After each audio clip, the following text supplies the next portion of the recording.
All right, I'm gonna be real, basically. Um, so when I was, I don't know, growing up, I was overweight, probably more like obese, and I lost weight when I was like, I don't know, 17 years old. I lost like 70 or so pounds.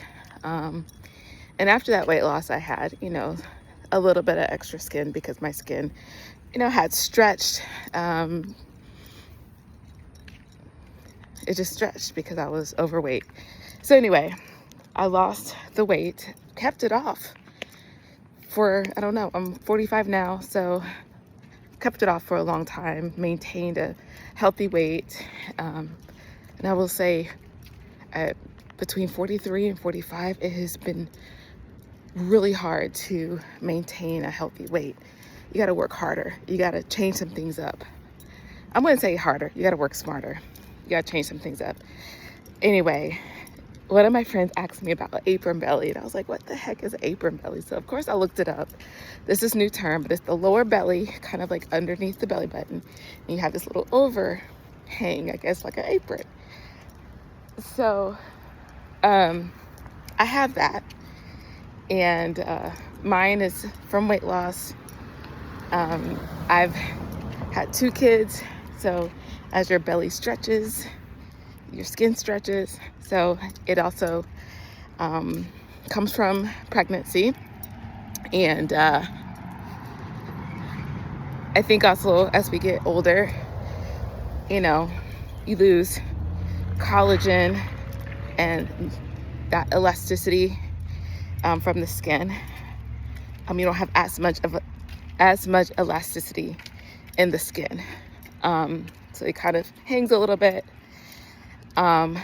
Stress, we tend to just be stressed all the time, chronically stressed.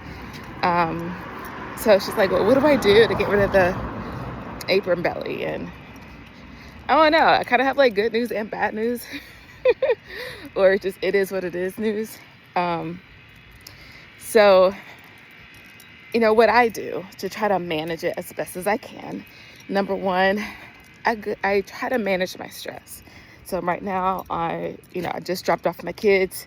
Mornings can be a little bit hectic. I'm like trying to get like everything done in the morning, and I need to calm down. I need to bring down my nervous system.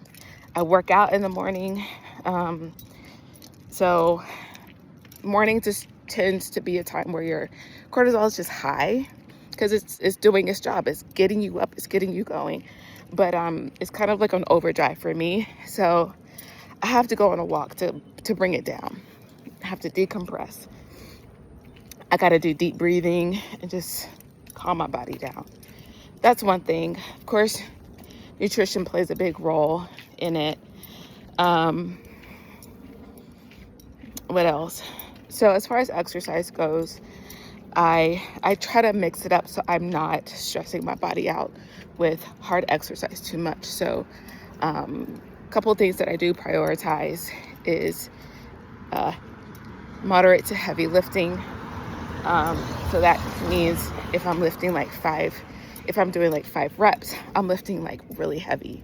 But then after that 5 reps, I need to rest like for 2 minutes. I might walk in place, stretch a little bit, do some mobility, and then I go back to a heavy lift.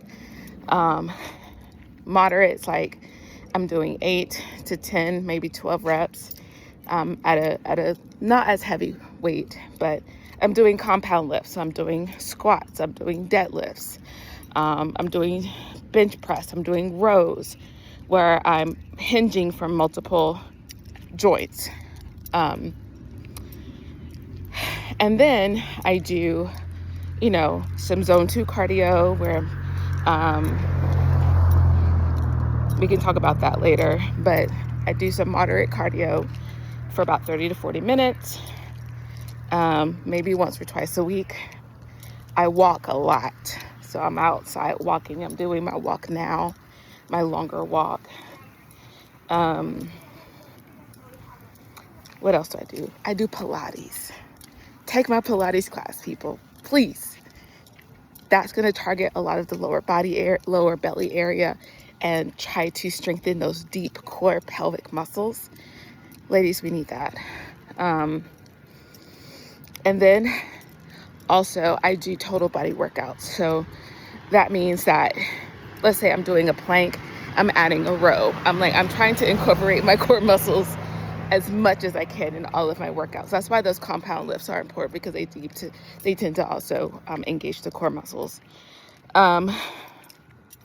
So yeah, I do a variety of things, and I'm always trying to engage. And that's one of the things I like about Pilates, is that it teaches you to engage those deep core muscles all the time.